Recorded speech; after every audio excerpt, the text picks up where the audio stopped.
bersama Ikatan Dai Indonesia. Acara ini bisa ditonton dan didengar di aplikasi Xpeace Radio dan juga di rasiofm.co.id.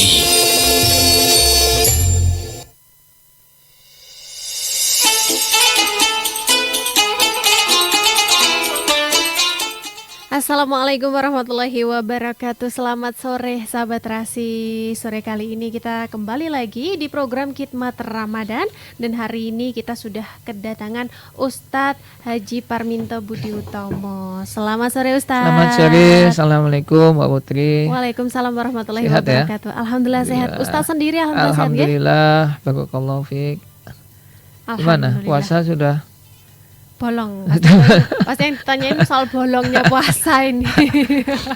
Puasa sudah keberapa ini Pak Putri ini? Ini puasa ke-15 Ustaz. Enggak kerasa ya? Kerasa enggak Pak Putri? Iya, gimana Kerasa. ya? Saya tuh garai ini loh Ustadz, terlalu menikmati berpuasa. Jadi pas baru setengah awal ini kok ya tamunya cepet banget datangnya gitu. Kalau Jadi pengennya cepet puasa dan insya Allah besok sudah berpuasa. Alhamdulillah. Dan hari ini sahabat Rasi bersama dengan Ustadz Budi nanti kita akan membahas mengenai Ramadan momentum menata hati. Betul banget ya. Mungkin langsung saja nih Ustadz, kenapa sih Ramadan ini dikatakan sebagai momen seseorang itu menata hati? Baik Mbak Putri dan para pendengar Radio Rasi FM yang dimuliakan Allah. Alhamdulillah. Wassalatu wassalamu ala rasulillah. Asyhadu alla ilaha illallah, asyhadu anna Muhammadan abduhu wa rasuluh, amma ba'd. Mbak Putri dan para pendengar, Ramadan tentu amalan yang diutamakan ya, sudah kita ketahui bersama.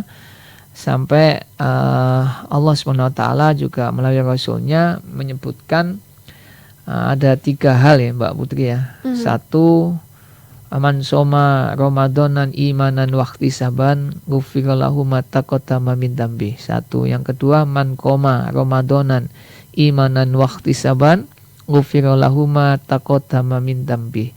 Yang ketiga, man qoma lailatul qadr imanan wahtisaban ghufira lahu ma taqaddama min dambi.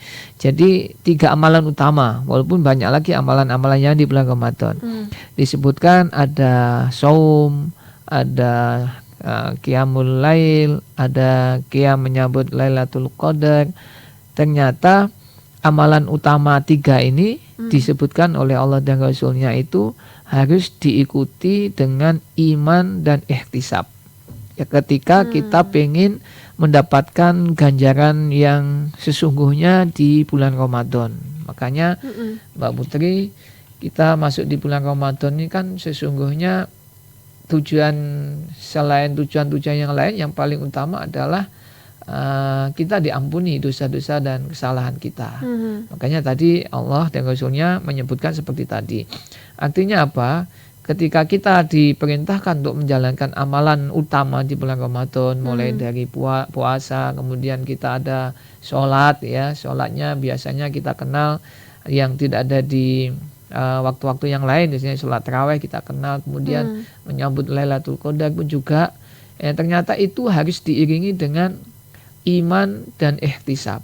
Ya, tanpa iman dan ihtisab maka sangat kecil kemungkinan, walau alam bisawab, Allah maha bisa mengubah segala sesuatu. Tetapi Rasulullah mengatakan bahwasanya kalau kita pengen ghufirallahu, diampuni dosa-dosa kesalahan kita, maka harus dibarengi dengan iman dan ihtisab. Ya, iman itu adanya di dalam hati. Keyakinan terhadap Allah yang mendalam di dalam hati kita buktikan dengan amal perbuatan dan lisan kita. Kemudian juga ihtisab. Ihtisab itu keinginan yang sungguh-sungguh Mbak Putri ya. Kerentek ya, kerentek artinya saking sungguh-sungguhnya ya tidak bisa dikalahkan ihtisab itu. Barulah kemudian dengan hal seperti ini Allah akan memberikan dampak positif hasil dari tarbiyah Ramadan. Artinya apa? Ketika kita masuk di bulan Ramadan ini, kemudian tidak kita siapkan tadi ya, hati kita, iman kita dan ihtisab kita, atau sebaliknya untuk mendapatkan hasil Ramadan yang maksimal, lulus di sekolah Ramadan sebagai orang-orang yang muttaqin, maka kita harus betul-betul menjaga iman dan ihtisab. Artinya tetap kembalinya menjaga hati. Dan makanya kemudian tidak mengherankan kan, banyak diingatkan oleh Rasulullah sendiri bahwasanya Allah itu tidak pernah berhajat kepada puasa kita, kepada makan, minum, menahan lapar, menahan dahaga kita, ketika kita mengumbar ya qaul, mengumbar lisan, mengumbar nafsu. Artinya kita tidak memperhatikan hati kita, maka Allah nggak berhajat tentang puasa kita. Makanya disebutkan juga banyak ya, rubba so'imin laisa lahu min syahmihi illa ju'i wal atas, wa rubba qa'imin laisa lahu fi qiyamihin illa sahar. Jadi banyak orang yang masuk di Ramadan, jangankan kemudian mendapatkan pengampunan atas dosa dan kesalahan kita, tetapi ternyata mereka hanya mendapatkan lapar dan dahaganya saja. Karena apa? Ya tadi, dia tidak mengupayakan menjaga hatinya dengan iman dan ihtisab tadi. Makanya Mbak Putri, inilah saatnya ketika kita harus menahan nafsu, ya. Biasanya kalau lapar itu kan isinya gak nesonan gitu ya, Mbak. Bisa kalau makanya Rasulullah juga mengingatkan kalau kamu diajak padu misalkan ya, diejek, dihina, kemudian sampai mungkin dijatuh-jatuhkan tuh, katakanlah bahwasanya saya sedang puasa. Maknanya apa? Aku gak ngeladeni gitu ya. Bukan berarti kemudian yus kowe bar buka nggak gitu. Enggak, nanti ketika bar buka tak talden enggak gitu. Ini maknanya ya kita bagaimana menjadikan hati ini selama bulan Ramadan dan seterusnya setelah nanti bulan Ramadan terlatih. Dan momentum untuk melatih ini adalah ya di bulan ini kita yang biasanya Mbak Putri harus nggak bisa tidur enak di malam hari waktu sahur gitu ya. Hari ini kita diajak bangun untuk mendapatkan keberkahan sahur. Kemudian malam kita juga dilatih untuk bangun malam menjalankan sholat. Yang terlebih lagi ya tadi menahan pandangan, menahan lisan, menahan pendengaran, dan itu semuanya adalah amalan-amalan hati. Nah, itu Mbak Putri. Jadi kurang lebih substansi bahwasanya Ramadan adalah momentum untuk menata hati adalah seperti itu. Jadi dan imbasnya itu sungguh luar biasa karena untuk menjadi kupu-kupu yang indah yang dulunya kepompong orang jijik gitu ya, itu dimulai dari mengubah dan menata hati ini. Mentazkiyatun nafs, istilahnya gitu Mbak Putri. Berarti kalau misalkan nih Ustadz ya kayak wah kalau puasa kita jangan melakukan ini itu dulu. Misal kayak contohnya gibah nih ya Ustadz ya. Jadi kan biasanya siang-siang tuh orang-orang pada diem kicep semua. Tapi nanti kalau sudah buka puasa dibrolkan, itu berarti termasuk ini sama aja dong Ustadz ya. Ya bukan seperti itu maknanya, bahwasanya Ramadan ini adalah sebagai pembelajaran buat kita. Bukan berarti ketika selepas Ramadan nanti kemudian kembali lagi. Maka ini tanda ketika nanti selepas Ramadan 11 puasa kemudian habis berbuka balik lagi ke aslinya, berarti ini tanda-tanda ya, para ulama sepakat parameter ya, melihat seseorang itu berangkat dari hatinya atau tidak dalam menjalankan puasa atau pas apa sajalah gitu. Maka selepas sesuatu yang dia jalankan itu pasti akan ketahuan aslinya. Nah, berarti dia tidak berangkat menjalankan sesuatu itu dari hatinya. Itu. Misalkan aja Mbak Putri, ada orang yang ketemu Mbak Putri, orang itu omongannya baik gitu ya, sumeh, kemudian mungkin juga ya sok dekat, sok akrab gitu ya. Tapi ketika di balik itu dia kemudian ngibahin jenengan, kemudian mencaci jenengan, berarti sumehnya tadi, sok akrabnya tadi hanya apa? Ya di permukaan saja. Sedangkan hatinya enggak. Ya. Beda ketika dia berangkat dari hatinya, pasti dia itu akan dari dalam rasanya gitu. Sama saja Mbak Putri, ketika puasa itu didasari dari dasar hati, hati yang bersih, hati yang tulus, ikhlas semata karena imanan wahtisaban tadi, maka puasa kemudian berbuka sampai kemudian dia pasca berbuka itu ya sama, akan terus menjaga nafsunya, lisannya, matanya dan seterusnya. Maka ketika kita nanti pengen melihat Mbak Putri, selama Ramadan ini apakah saya itu puasa betul-betul berdasarkan karena iman dan ihtisaban untuk berharap kepada ridha Allah atau tidak, nanti bisa kita lihat di Syawal. Pas Lebaran ya. Pas Syawal itu kita itu balas dendam atau enggak? Karena istilahnya kayak udah 1 bulan kita menahan semuanya begitu ya Ustadz ya. Artinya balas dendam kalau makan ya biasalah. Memang Syawal itu nggak boleh kita puasa. Tapi misalkan ya sampai naudzubillah min dzalik mungkin mengumbar semuanya, nafsunya diperolkan sampai melakukan dosa dan kemaksiatan. Nah, itu yang nggak benar. Makanya kan kata Imam Ibnu Rajab Al-Hambali belum mengatakan as-sawabul hasanati al-hasanatu ba'daha, as-sawabus sayyiati as-sayyiati ba'daha. Jadi ketika kita pengen melihat sesuatu yang kita lakukan itu berdampak positif, berhasil, maka kita bisa lihat pasca pelaksanaan itu. Kalau pasca pelaksanaan itu kita mendapatkan lebih semangat untuk berbuat kebaikan, lebih bisa mendapatkan kesempatan, dimudahkan untuk melakukan kebaikan, maka kebaikan yang kita lakukan sebelumnya itu tandanya diterima oleh Allah SWT. Balasan atas kebaikan yang kita lakukan adalah kita dimudahkan untuk menjalankan kebaikan-kebaikan setelahnya. Itu Mbak Putri. Makanya ketika 10 hari pertama Ramadan kemarin kita diterima oleh Allah atau tidak, tandanya di 10 Ramadan yang kedua itu kita lebih malas atau lebih semangat. Nah, demikian juga nanti 20 hari pertama Ramadan diterima oleh Allah atau tidak, diganjar kebaikan oleh Allah atau tidak, itu bisa dilihat dari 10 hari terakhir. Kita semakin pengen ke mall belanja atau bahkan kemudian pengen iktikaf, mendekatkan diri kita semakin kenceng untuk beribadah kepada Allah atau tidak. Nah Ustadz, ini ngomongin soal Lebaran tentunya mengenai fitri, sesuatu yang baru begitu ya. Memang biasanya yang ramai itu memang mall ya Ustadz ya. Tapi di sisi lain nih Ustadz, kita tuh juga pengen ketika nanti pas akhir-akhir kita tuh juga amalnya tambah, tapi ya tidak melupakan dunia juga gitu. Jadi biasanya tuh gini Ustadz, kalau pas akhir-akhir itu biasanya sedekahnya tuh gencar gitu ya, begini-begini.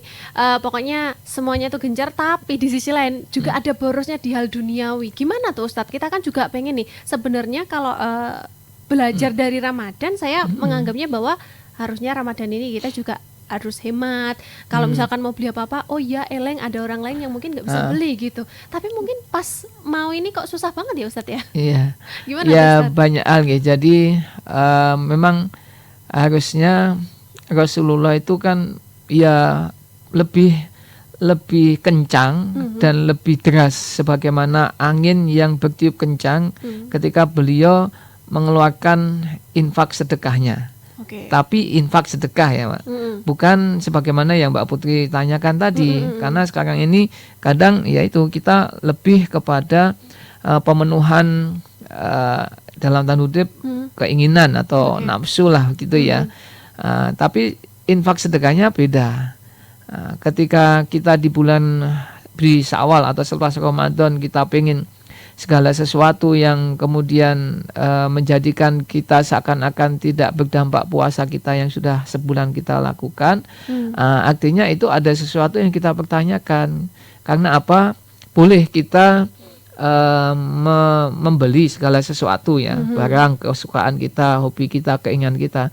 Tapi kita juga harus melihat bahwasanya itu lagi-lagi untuk apa gitu.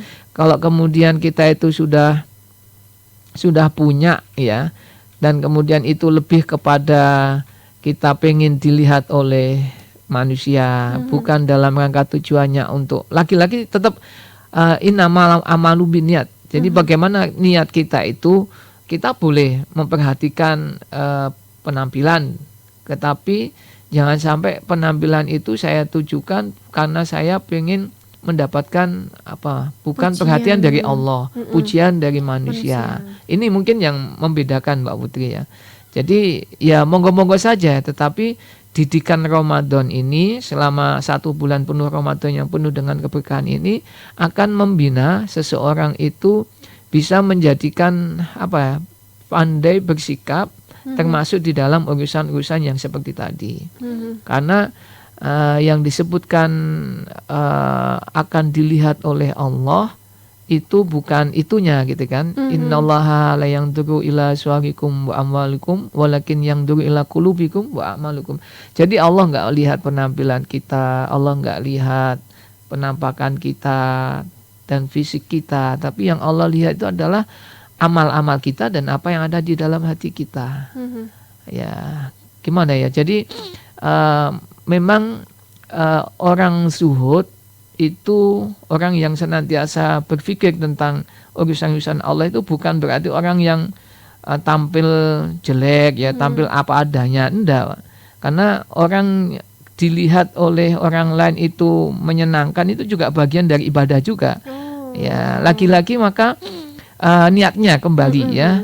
Jangan sampai kita itu sampai boros, kemudian berfoya-foya sesuatu yang tidak pada tempatnya kemudian kita habis-habiskan. Nah, itu berarti sudah jauh dari syariat gitu nggih. Oke, berarti kayak misal biasanya tuh kalau di tempat saya itu ada kayak budaya parsel nih Ustaz. Jadi kalau misalkan mau lebaran, mau hari raya pun itu pasti biasanya belanja ini, belanja itu, banyak ini. Jadi kayak mungkin masih ada budaya ini ya, kalau mau silaturahmi harus bawa gula dan lain sebagainya. Padahal sebenarnya kalau dihitung-hitung ya mungkin dari banyak masyarakat ini merasa kabotan gitu. Nah itu ya apa budaya yang pasti ya. Tapi sebenarnya budaya yang diatur di dalam Islam itu ya tadi satu zuhud yang utama ya. Zuhud itu pikiran segala sesuatu dikaitkan dengan urusan-urusan akhirat, urusan-urusan yang diridhoi oleh Allah Subhanahu wa taala.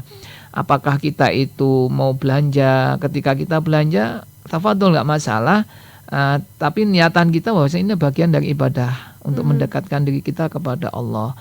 Tetapi ketika kita merasa enggak mampu ya, merasa mungkin lemah gitu ya, kemudian kita paksakan justru memunculkan mudarat, memunculkan hal-hal negatif yang lebih besar. Nah, ini berarti ini sesuatu yang artinya menzalimi dirinya sendiri. Oke, berarti nggak boleh ya Ustadz ya kayak gitu. Tidak ahsan, itu tidak baik, sehingga nanti pasti akan memunculkan permasalahan. Walaupun itu mungkin dia sendiri yang melakukan, tetapi dia sendiri nanti yang akan menanggung dan akibatnya pun juga bisa dia akan berdampak kepada semangatnya kepada Allah Subhanahu wa taala. Karena gini ya Mbak Putri ya. Seseorang itu ketika sudah dekat kepada Allah, hatinya salim, hatinya terjaga, sehat gitu nggih. Maka dia akan bisa qanaah gitu ya, menerima apapun yang diberikan oleh Allah Subhanahu wa taala. Sehingga akan melihat kondisi dirinya sendiri. Itu orang yang sudah disebutkan oleh Allah sendiri bahwasanya tidak ada nilainya pada suatu hari nanti yauma la yanfa'u malu wala banun illa man atallaha biqalbin salim. Jadi hati yang bersih itulah yang paling utama. Ketika hati ini sudah bersih, maka dia bisa menikmati walaupun dalam kondisi dalam tanda kutip dia kepepet, dia tidak punya gitu. Dia bisa menikmati. Itu Mbak Putri. Jadi kalau orang pengen belanja tapi kalau hatinya ini sudah tertata, dia akan bisa mengukur belanja ini sejauh mana, perlu apa enggak, manfaatnya untuk siapa, niatannya untuk menggapai ridho Allah atau ridho manusia gitu. Itu. Baik, terima kasih Ustadz ya untuk penjelasan materinya, dan untuk sahabat Rasi yang mau bertanya ya pada sore hari ini kepada Ustadz Budi, mungkin juga berkaitan dengan tema kita hari ini mengenai Ramadan momentum menata hati, bisa langsung saja telepon di 081130209006 atau bisa di 0351896137. Ramadan bersama Ikatan Dai Indonesia.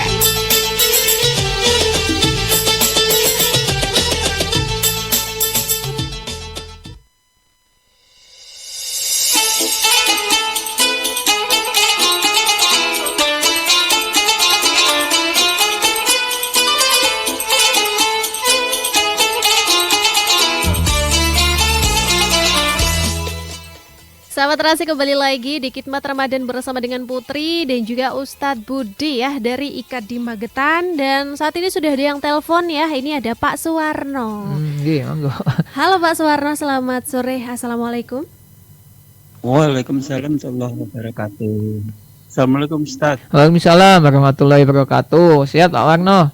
Alhamdulillah. Alhamdulillah walafiat. Iya, begini Ustaz. Bahwa kita ini rezeki sudah ditentukan oleh Allah. Dan bolehkah kita tuh minta atau memohon supaya diberikan rezeki yang lebih, itu boleh apa enggak? Dan saya pernah ngalami ini, kita berdoa itu mohon rezeki yang lebih, yang banyak gitu. Ternyata setelah saya tuh berdoa, setelah saya tuh merenung, ternyata itu rezeki itu diberikan oleh Allah tuh. Saya itu merenung tuh mulai dari ini ya, anak saya yang terakhir ini dari RA, kemudian SDIT, SMPIT, SMA sampai kuliah itu tanpa membayar. Alhamdulillah. Itu kalau dihitung itu kan banyak betul gitu loh ya. Itu alhamdulillah. Ini bagaimana? Jadi saya tuh sering tanya sama Prof Ali yang di Surabaya itu kan, kita tuh harus banyak merenung Pak gitu katanya. Kemudian saya merenung itu gimana ini Ustaz? Mohon penjelasan. Assalamualaikum. Waalaikumsalam warahmatullahi wabarakatuh. Nggih, jazakallah Pak Warno.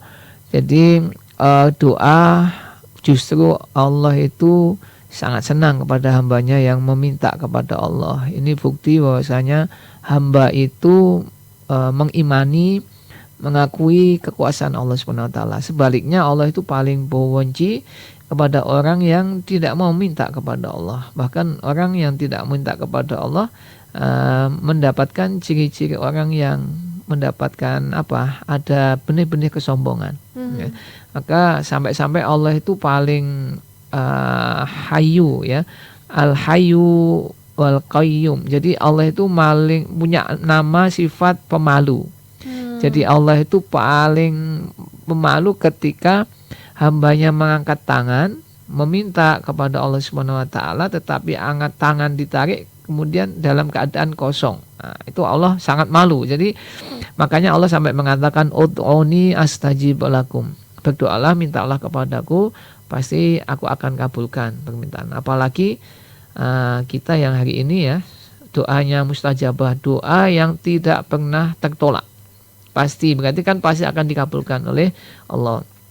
Satu, ketika orang sedang bepergian musafir. Kemudian orang yang terzalimi, misalkan orang sedang disakiti orang lain. Yang ketiga, sedang puasa sampai kemudian dia berbuka. Ini doanya mustajabah banget. Apalagi di beberapa riwayat yang lain di musim di hujan yang sedang turun deras-derasnya. Itu mustajabah. Apalagi keempat-empatnya dapat ya, pas hujan, pas musafir, pas dizalimi pisan. itu mustajabah doanya. Makanya Allah itu paling pemalu ketika hamba mengangkat tangan meminta, tapi begitu tangan turun ternyata dalam keadaan kosong. Maka ya nggak masalah Pak Warno, minta apa saja asalkan satu, jangan minta memutuskan hubungan silaturahim dan jangan minta kemudaratan. Ya ini yang tidak diperkenankan. Cuma ada kisah menarik ya, fakta Mbak Putri dan Pak Warno. Satu, kisah dari Imam Ahmad bin Hambal, muridnya Imam Syafi'i. Beliau itu karena saking semangat belajarnya luar biasa, beliau belajar tentang Quran, tentang hadis, pengen sekali dekat, punya waktu bebas, banyak berdekat-dekatan, ta'aruf, tadabbur kepada Al-Quran dan hadis sampai menghafalkan. Maka dia senantiasa meminta kepada Allah, ya Rob, berikanlah aku waktu yang longgar, yang luas, yang bebas, banyak, sehingga saya bisa menghafalkan Quran, hadis, mentadaburinya gitu ya. Sekali lagi Allah akan memberikan itu, mengabulkan doa itu. Ala kulli hal Allah kabulkan itu Mbak Putri, permintaan Imam Ahmad bin Hambal. Tapi pertanyaannya, ya dia minta waktu bebas, luas, longgar, mau kapan saja, mau berlama-lama untuk berinteraksi Al-Quran dan hadis, silahkan. Dan ternyata Allah memberikan waktu itu ketika Imam Ahmad bin Hanbal dalam keadaan sedang dipenjara. Jadi Allah berikan permintaan Imam Ahmad bin Hanbal, tapi diberikan permintaan itu ketika dalam kondisi dia dipenjara. Tidak perlu disebutkan dalam masalah apa, tapi ya kuncinya, kesimpulannya Allah berikan permintaannya. Itu satu. Ada lagi yang kedua, kisah nyata juga seorang ibu-ibu ummahat yang ketika beliau itu bertawaf mengelilingi Ka'bah, beliau juga minta kepada Allah di setiap putaran tawafnya, tidaklah kemudian dia meminta kecuali dia minta, ya Allah, ya Kau berikanlah kepada kami uang senilai 300.000 real. Ya, 300.000 real itu kalau dirupiahkan berapa ya? Ya banyak lah Pak Putri ya. 300.000. Dan itu setiap kali putaran tawaf. Ketika kemudian Allah lagi-lagi adalah sangat punya sifat nama Al-Hayyu, Maha Pemalu, ketika hambanya minta kok kemudian tidak dikabulkan, ya dikabulkan juga itu 300.000. Persis cash sesuai dengan apa yang dia minta oleh seorang ibu tadi.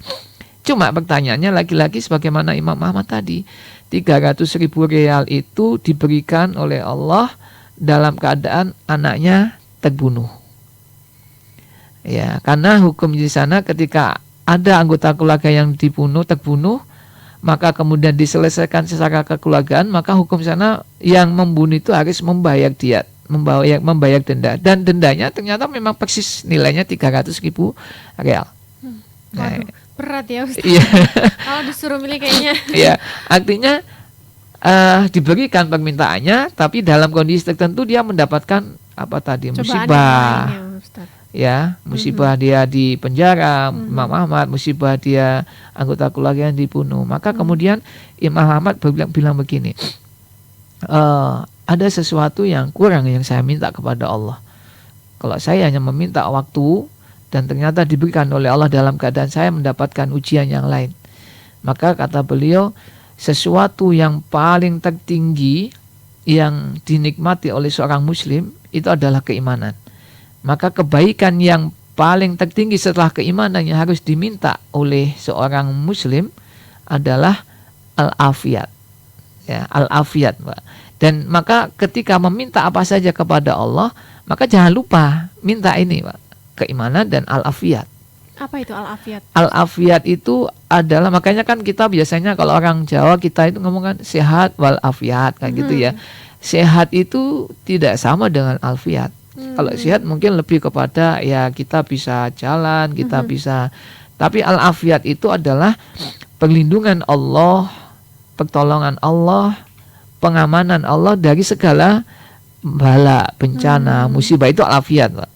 Nah, makanya kan Rasulullah SAW mengajari kepada kita bagaimana setiap petang, setiap pagi kita itu jangan lupa zikir kepada Allah. Yang salah satunya zikir doanya itu tadi, Allahumma inni as'aluka afiyah afa wal afiyah fid dunya wal akhirah.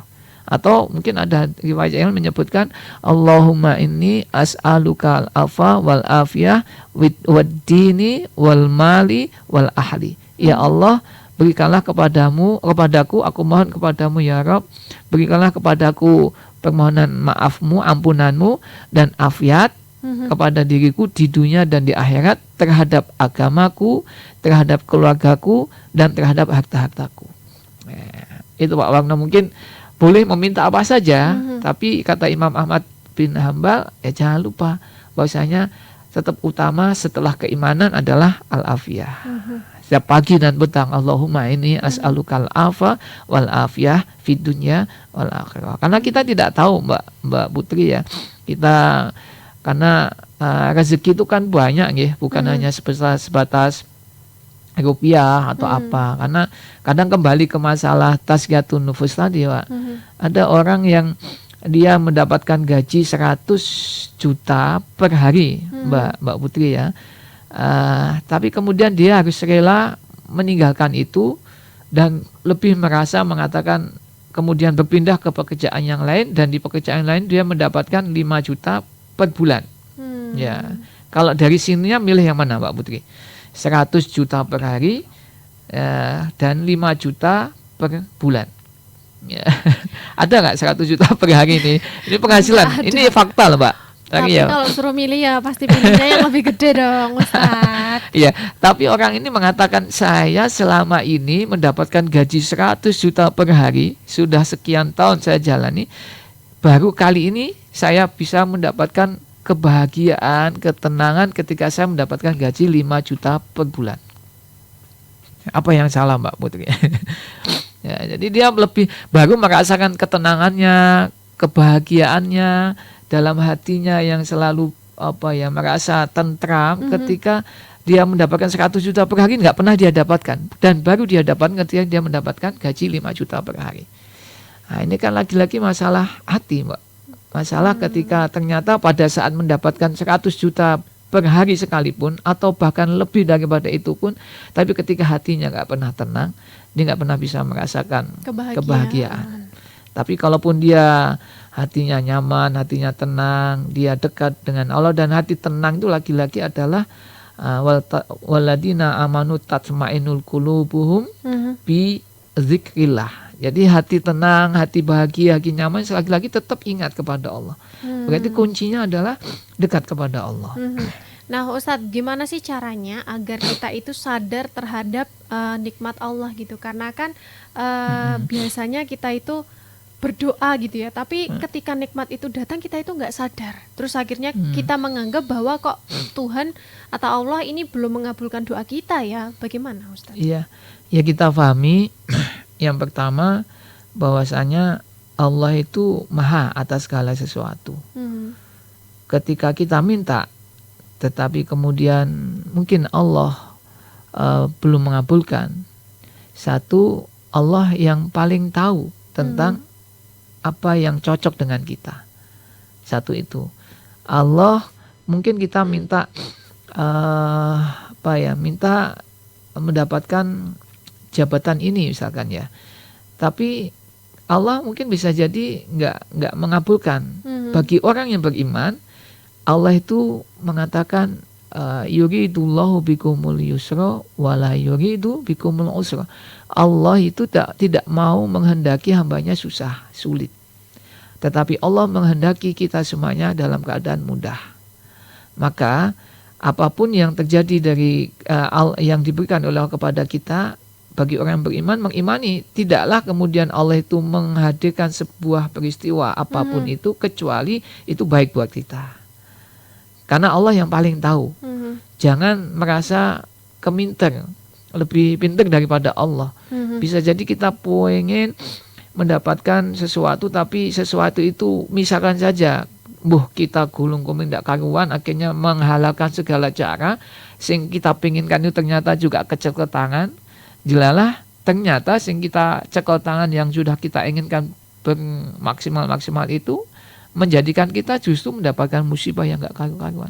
Padahal sebenarnya Allah menghendaki itu gak cocok dengan kamu. Itu jadi pastikan dalam hati kita bahwasanya Allah yang paling tahu ya, apa yang kita butuhkan. Allah tidak mungkin tidak bisa. Allah sangat bisa. Kalau kita mau minta dunia seisinya, kalau Allah berkehendak bisa. Sangat mudah bagi Allah, kun fayakun. Tapi Allah yang paling tahu, oh ini cocok, kamu minta, oh ini tidak cocok. Yang pertama. Yang kedua, Allah itu paling tahu timingnya. Ya, makanya bisa jadi kita minta hari ini, belum tentu Allah akan berikan hari ini. Bisa jadi nanti bulan depan, bisa nanti tahun depan, atau yakin saja kalau kita minta itu pasti Allah akan menjadikan di dunia ini dibalas. Kalau tidak dibalas sesuai permintaan kita, itu akan dinilai dengan kebaikan-kebaikan. Kalau tidak di dunia, pasti nanti di akhirat. Itu Mbak. Makanya kalau hujan-hujan gini, Mbak Putri misalkan jenengan dikasih hadiah, gitu. Tapi hadiahnya pas hutan deres, hadiahnya sak keranjang es krim gitu Mbak. Cocok enggak itu? Besoknya langsung cocok gitu kan. Oh, ini biaya kudune ini adalah wedang jahe gitu, anget gitu. Ya itulah. Maka kalau dikasih itu saja kita sudah nggak sesuai gitu, nggak cocok. Gitu.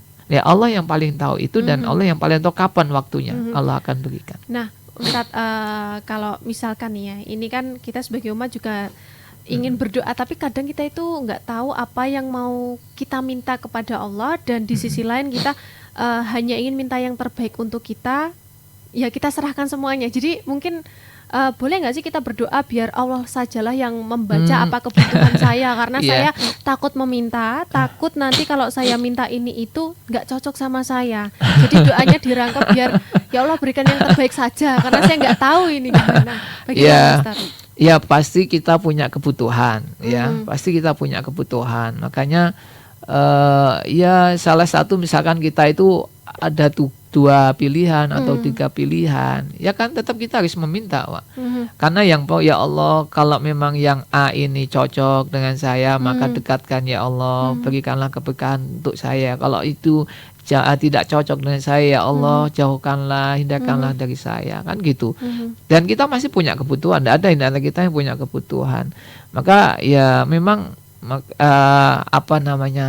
perungkapan yang ringkas tetapi bermakna luas itu biasa disampaikan oleh Rasulullah SAW. Makanya ya doa-doa yang dicontohkan oleh Rasulullah itu. Makanya Rasulullah itu paling sering meminta, doa yang paling sering diucapkan oleh Rasulullah SAW itu adalah doa menatapkan ya muqallibal qulub sabit qulubina ala ta'ati wa dini. Itu yang paling sering. Dan yang kedua adalah Rabbana atina fid dunya hasanah. Itu kan sudah umum banget gitu ya. Tapi di sisi yang lain kan kita juga punya keinginan, punya ya Allah segerakan dekatkan jodohku misalnya gitu. Ya Allah mudah-mudahan saya bisa mengajak orang tuaku untuk umroh, untuk haji, kan tidak masalah. Yang penting tadi jangan berbau memutuskan silaturahmi dan kemudaratan.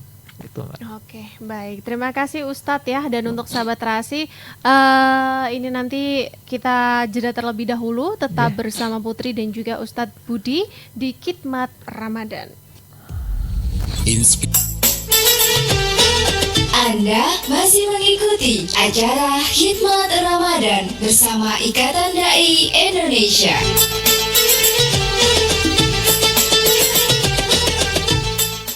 Sahabat Terasi, kembali lagi bersama Putri dan juga Ustadz Budi di Khidmat Ramadan ya. Ini udah masuk ke hari 15 berpuasa ya. Dan sahabat Terasi, ini sebelum kita tutup ya, ini ada satu pertanyaan Ustadz. Ini tuh ada dari Bunda Ari, katanya anaknya beliau itu dizolimi, dan ketika tahu itu beliau itu langsung marah pada saat berpuasa begitu ya. Tapi setelah itu beliau langsung ingat, langsung istighfar dan bilang ke anaknya untuk sabar dan berdoa agar yang menzolimi ini dapat hidayah. Kira-kira puasanya dari beliau ini udah batal napa mboten? Kira-kira pahalanya seperti apa? Soalnya udah terlanjur nih Ustaz. Iya Bu Ari. Jadi kalau batal enggak ya, batal enggak. Memang ada kualitas masalah, kemudian puasanya itu kalau diterima insya Allah kita terima, asalkan tadi bahwasanya segala sesuatu yang kita lakukan, kita itu tempat salah, dosa. Kullu bani adama khata wa man khairu khatai atawabin. Sebaik-baiknya orang yang melakukan kesalahan adalah cepat kilat dia harus bertobat. Salah satunya ya bentuk istighfar, kita tidak mengulangi lagi dan berjanji untuk mengikuti yang dengan amal-amal kebaikan. Terkait dengan puasanya batal atau tidak, yang pasti batal enggak. Kalau batal itu kan makan, minum dan seterusnya lah, ada syarat. Kalau melakukan sesuatu sampai kemudian marah, karena marah itu juga ada sebab. Memang anjurannya, sunahnya ketika dizolimi sampaikan saya sedang puasa, ini soimun. Sudah, artinya itu kan pengen ngelarang hati gitu ya. Jangan sampai kita mengikuti ajakan-ajakan untuk marah dan seterusnya. Yang selanjutnya yang perlu kita catat juga Bu Ari, ya ketika kita dilakukan kedoliman seperti itu, ya pastikan bahwasanya sebenarnya itu menjadikan kebaikan buat kita ya. Nggak tahu pasti orang yang, jadi sebenarnya pun hukumnya, sunahnya buat Putri, ketika kita dizalimi itu boleh sebenarnya membalas. Tapi balasannya juga harus selevel ya. Kita mendapatkan kezaliman apa, jangan sampai justru melebihi kedoliman yang kita terima. Justru nanti kita yang akan menanggung resikonya gitu.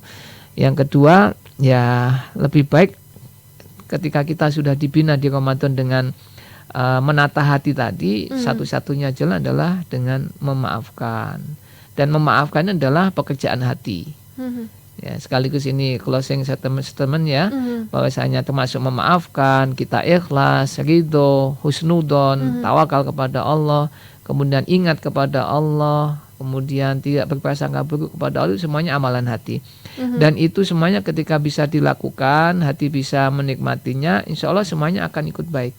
Jadi kuncinya, panglimanya di dalam fisik tubuh ruhiyah kita itu adalah hati, Pak.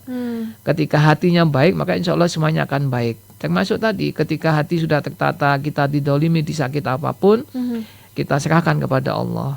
Justru kalau kita sudah berserah diri kepada Allah, Pak, bahaya untuk orang yang mendolimi itu.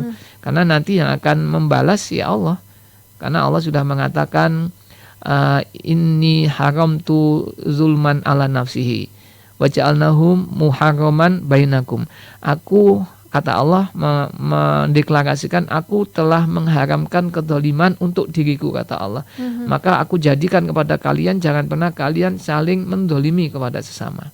Itu karena saking luar biasanya. Makanya bentuk kedoliman itu Allah akan bayar cash di dunia sebelum nanti di yaumul akhir. Nah, itu. Maka closing dari kami, Mbak Putri dan para pendengar Radio Rahasia FM, monggo sama-sama segala sesuatu yang akan membahagiakan kita, menenangkan kita, menenteramkan kita, bukan yang kita lihat dengan mata kita, dengan kita rasakan. Boleh itu, mungkin itu hanya pendukung, tapi yang paling utama adalah apa yang ada di dalam hati kita. Maka ketika Rasulullah ingatkan, inna fil jazadi la mudghah, fa idza solehat jazada kulluhu, fa idza fasadat jazada kulluhu. Ada segumpal daging di dalam hati kita, di dalam dada kita.